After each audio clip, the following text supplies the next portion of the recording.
ሰላም ውድ ቤተሰቦቻችን እንኳን ደህና መጡ ወደ ኢነር ማን ዩቲዩብ ቻናል። ይህ ቻናል ሰው በእግዚአብሔር ቃል እውቀት በውስጥ ሰውነቱ እንዴት መጠንከር እንዳለበት የተጻፉ መጽሐፍትንና ታላላቅ የእግዚአብሔር ጀነራሎች ከመንፈስ ቅዱስ ጋር የነበራቸውን ህብረትና የህይወት ተሞክሮ ይተርካል። ለቻናሉ አዲስ ከሆናችሁ ሰብስክራይብ የሚለውን በመንካት የደውል ምልክቷን ይጫኑ። ቪዲዮውን ከወደዳችሁት ላይክ እና ሼር ማድረግ እንዳትረሱ። ምዕራፍ 1 ዛሬ ከወንጌላዊ ዋቻማኒ መጽሐፍት መካከል የመንፈስ ቅዱስ ህብረት የተሰኘውን እንመለከታለን። ክፍል 1 ትንሣኤ፣ መንፈስ ቅዱስና ቤተ ክርስቲያን። በመጽሐፍ ቅዱስ 3 አንኳር ርዕሰ ጉዳዮች በየስፍራው ሲተኮርባቸው እናገኛለን። ትንሣኤ፣ መንፈስ ቅዱስና ቤተ ክርስቲያን። እነዚህ 3ቱ ከሰው ማስተዋል የሚያልፉ በመሆናቸው ሰብአዊ አእምሮ ሊረዳቸው አይችልም። በሰብአዊ ቃላትም ሊብራሩ አይችሉም።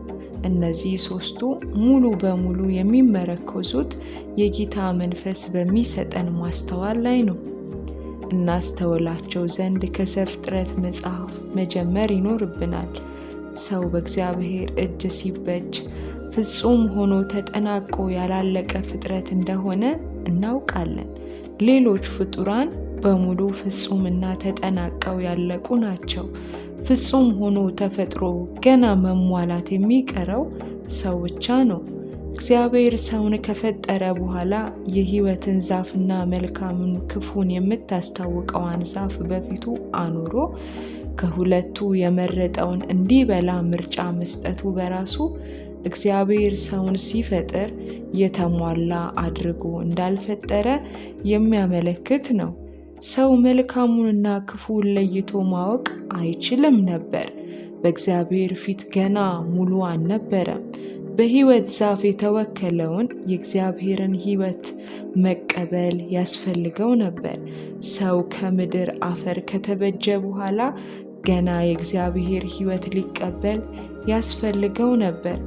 በእርግጥም ሰው ሲፈጠር ሕያው ነበር።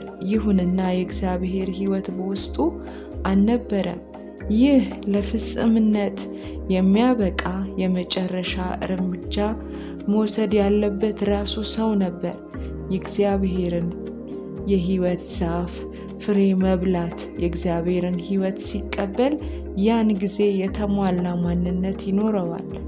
ዳሩ ግን ሰው የሕይወትን ዛፍ ፍሬ በመብላት ፈንታ መልካሙንና ክፉን የምታስታውቀዋን ዛፍ ፍሬ በመብላት የተሳሳተ ምርጫን በመከተል የፍጡራዊው መጠናቀቅ ስራውን አዘገየ። በዚህ ምክንያት ሰው የታቀደለትን የላቀ የሕይወት እርከን ሳይደርስበት ቀረ። በእግዚአብሔር ፊት ሰው ጨርሶ የጎደለ ሆነ። መላው የብሉይ ኪዳን መጽሐፍ ከዘፍጥረት የጀመረው ምዕራፍ ጀምሮ እስከ ሚልክያስ የመጨረሻው ምዕራፍ ድረስ የእግዚአብሔርን ሂደታዊ የፍጥረት ሥራ ይተርክልናል። አብርሃም፣ ይስሐቅ፣ ያዕቆብና ዳዊት ሌሎቹም ምንም ያህል መልካም ሰዎች ቢሆኑ በእግዚአብሔር ዓይን ፊት ሁሉም ከሙላአት የጎደሉ ነበሩ። ምክንያቱም ከቀዳማዩ የፍጥረት ዕቅድ ደረጃ አልደረሱም። የእግዚአብሔር መልክ ቢኖራቸውም ምሳሌው ግን አልነበራቸውም። መልክ ውጫዊው ገጽታ ሲሆን ምሳሌ ውስጣዊ ባህሪ ማንነት ነው። ስለዚህ በቀጣዮቹ 4000 ዓመታት እግዚአብሔር ሰውን የመፍጠር ስራውን ቀጥሎበታል። በዚህ ጊዜ ሁሉ ግን በሌሎች ፍጡሮች ላይ አንዳች ማሻሻያ አላከለም። በዓለም ፍጥረት ወቅት ወደ ህልውናው የመጡ አበቦች፣ ወፎች፣ ፈረሶችና ሌሎች ነገሮች ጥንቱኑ ፍጹምና የተጠናቀቁ ሆነው በመፈጠራቸው ከዚህ በኋላ እነዚህ ፍጡራን በላቁ ዝርያዎች አላሻሻለም። በእነርሱ ላይ አንዳችም ማሻሻያ አላደረገም። ሙሉእነት ወይንም መጠናቀቅ የሚጠበቅበት ሰው ብቻ ነበረ። በዘፍጥረት እግዚአብሔር ሰውን በመልካችን እንደ ምሳሌያችን እንፍጠር እንዳለ እናነባለን። ሰው የተፈጠረው በእግዚአብሔር መልክና ምሳሌ ነበር። መልክ ውጫዊው ገጽታ ያመለክታል እንጂ ውስጣዊ ባህሪን አይገልጽም። አዳም ሲፈጠር ሕያው ነፍስ ሆነ፣ በውስጡም የእግዚአብሔር መንፈስ አልነበረም። ስለዚህ በዚህ ደረጃ ያልተጠናቀቀው ከሙሉአት የጎደለው ነበረ። ከሙሉነት ለመድረስ በሕይወት ዛፍ የተወከለውን የእግዚአብሔርን የራሱን ውስጣዊ ባህሪ ሊኖረው ያስፈልገው ነበረ። ከዘፍጥረት ጀምሮ እስከ ጌታ ኢየሱስ ክርስቶስ ድረስ እግዚአብሔር ከሚጠብቀው የሰው መስፈርት ወይንም ልክ ደረጃ የደረሰ አንድም ሰው አልነበረም። አዳም በገጽታው እግዚአብሔርን ቢመስልም በባህሪው ግን አይመስለውም። በውድቀት ያስከተለው የእግዚአብሔር ክብር መጉደል ነበረ። ይህም የእግዚአብሔር ምሳሌ ከማግኘት አገደው። ከእርሱ በኋላ የመጡት ዕጣ ፈንታቸውም ይህ ሆነ።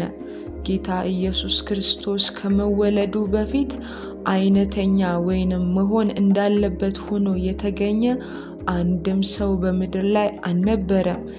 የጥንት ዘመን ጠቢባን ምንም ያህል ተግተው ራሳቸውን ለሥርዓት ቢያስገዙና አመላቸውን ቢያቀርቡም ቢያስተካክሉም የሚጠበቀውን ግብ አሟልተው ግን አልተገኙም። በእግዚአብሔር ፊት ሁሉም ጎድለዋል። ስለዚህ የብሉይ ኪዳኖች ልዩነት የምንረዳው በዚህ ነው። ብሉይ ኪዳን ሰው ከተወጠነለት የእግዚአብሔር ንድፍ አለመድረስ ሲያሳየን፣ አዲስ ኪዳን በእግዚአብሔር የተሻተ ወይንም እርሱን የፈለገውን ሰው ከሙሉነት መድረሱን ይነግረናል።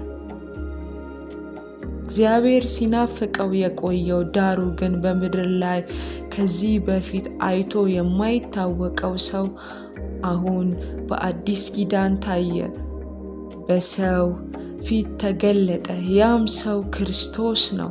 እግዚአብሔር ይመስገን። እግዚአብሔር ለዓመታት የፈለገው ሰው አሁን በመጨረሻው በጌታችን ተገኘ። ጌታም ኢየሱስ ክርስቶስ በእውነት አይነተኛ መሆን ያለበት ሆኖ የተገኘ ሰው ነው። ሰዎችን የሚወክል ሳይሆን ራሱ ወካይ፣ የሰው ልኬት የሚመዘንበት ሰው ነው። እግዚአብሔር ከጥንት ጀምሮ ሲፈልገው የነበረ ሰው ነው። ምዕራፍ 2 ይቀጥላል።